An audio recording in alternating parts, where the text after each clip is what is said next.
আপনাদের মনে আমার জন্য যত খারাপ ধারণা আছে আপনারা সেটা পুষে রাখবেন না। আপনারা আমার ব্যক্তিগত জীবনটা আপনারা নাই দেখেন, সামাজিক যোগাযোগ মাধ্যমে আমার প্রেজেন্সটা আপনাদের যদি ভালো লাগে, আপনাদেরকে যদি বিনোদন দিতে পারি, আপনারা অতটুকুই গ্রহণ করবেন। আপনারা আমাকে যেভাবে ভালোবাসা দিয়ে আসছেন গত 4 বছর থেকে 5 বছর থেকে, আমি চাই আপনারা এরকমভাবেই সবসময় আমার পাশে থাকেন, আমার জন্য দোয়া করেন এবং আমার জন্য বিশাল একটা শক্তি হয়ে দাঁড়ান। আমি কিন্তু একলা একটা মানুষ দুনিয়াতে, এবং আমাকে সাপোর্ট দেওয়ার মতো আপনারা ছাড়া কিন্তু আর কেউ নেই। আপনাদের এই সাপোর্টে কিন্তু আমি এই মনোবল নিয়ে আজকে এখনও দাঁড়িয়ে আছি। আপনারা যতক্ষণ আমাকে ভালোবাসবেন, যতক্ষণ আমার জন্য দোয়া করবেন, ততক্ষণই আমি ভালো থাকতে পারবো। তো আপনাদের কাছে আমি ভালোবাসা এবং দোয়াই প্রার্থনা করছি। দোয়া করবেন যেন সবসময় সুখে থাকতে পারি এবং যতদিন বেঁচে আছি হাসি খুশিভাবে জীবনটা পার করে দিতে পারি। আসলে আপনি ভিডিও করেন মানুষদেরকে আনন্দ দেওয়ার জন্য, সবাইকে ভালোবাসার জন্য।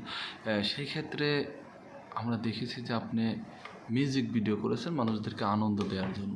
আসলে এই মিউজিক ভিডিও আপনি কোন অ্যাঙ্গেল থেকে করলেন, যদি একটু আমাদের সাথে শেয়ার করতেন? ভিডিওটাও আসলে এটা কখনো প্ল্যান ওইতে করা হয়নি। যিনি সিঙ্গার ছিলেন রাজু আহমেদ ভাই, উনি চেয়েছিলেন যেন মিউজিক ভিডিওটা আমাকে দিয়েই করানো হোক, যদিও নায়ক এবং ডিরেক্টরের একেবারেই মত ছিল না, তারা একেবারেই আমাকে কাস্ট করতে চাননি। কিন্তু যিনি সিঙ্গার ছিলেন, সিঙ্গারের ইচ্ছা ছিল যে যেন আমি মিউজিক ভিডিওতে থাকি, তো তার ইচ্ছাতেই আসলে মিউজিক ভিডিওতে আমার প্রেজেন্স।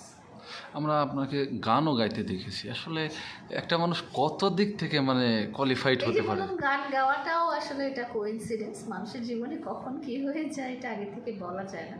গান গাওয়া বলেন, মিউজিক ভিডিও বলেন, বা এগুলো আসলে সমস্তই কোইন্সিডেন্স, এগুলো কোনোটাই প্ল্যান করে করা না। ইভেন আপনারা দেখেছেন যে একটা ছেলে আমার পাশে বসেছিল, সে গায়েটায় আমার ছবি নিয়ে, এবং লোকজন কিন্তু আমাকেই দায়ী করছে, বলছে নিশ্চয়ই তোমার সাথে ওর রিলেশন আছে। আমি যতই বলে যে আমি ওই ছেলেকে চিনি না, আমার সাথে কোনো যোগাযোগ নেই, আমার কাছে তার নাম্বারও নাই। আমি একটা অনুষ্ঠানে যেয়ে দেখি আমার পাশে এরকম একটা লোক বসে আছে, এবং এতজন সাংবাদিক বা এতজন মানুষের মাঝখান থেকে আমি উঠেও চলে যেতে পারতেছি না। তো এগুলো কোইন্সিডেন্স, মানুষের লাইফে অনেক রকম কোইন্সিডেন্স হয়ে যায়, যেটা থেকে আসলে বের হয়ে আসা খুব সহজ না।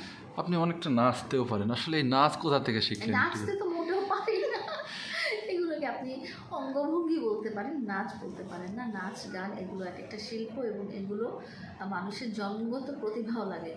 যারা গান গেতে পারবে না তারা অনেক হাজার চেষ্টা করে টোরে একেবারে ওস্তাদ গিলে খেলেও তারা গান গেতে পারবে না। আমারই ওই রকম। আপনি টিকটক করেন, আমরা জানি অনেকেই টিকটক করে, মানে নাচে, অথচ আমরা দেখেছি আপনার কোনো টিকটক আজ পর্যন্ত নাচ আর টিকটক দেখে নেই। লোকজন আমাকে কিন্তু বলে কি টিকটকার, হ্যাঁ, কিন্তু আমি আসলে তাদেরকে বলতে চাই যে টিকটক করতে যেসব কোয়ালিটি লাগে, যে নাচা, গাওয়া, লিপসিং করা, কোনো কোয়ালিটি আমার নাই। আমি আসলে টিকটকার বলবো না নিজেকে, কারণ হচ্ছে কি যে টিকটক করতে মানুষের যত গুণ দরকার সেই গুণগুলো আমার নাই, এবং আমি আসলে ঠিকমতো টিকটক যে করতে পারা সেটাও পারি না। এবং আমার টিকটক আইডিতে যেগুলো আপলোড করা হয় সেগুলো দেখা যায় যে কোনো রিলস বা কোনো কন্টেন্টের অংশ একটু একটু করে আপলোড করা হয়। একটা টিকটক আইডি থাকতে হয় সবার, সেই জন্য। ওকে, থ্যাংক ইউ।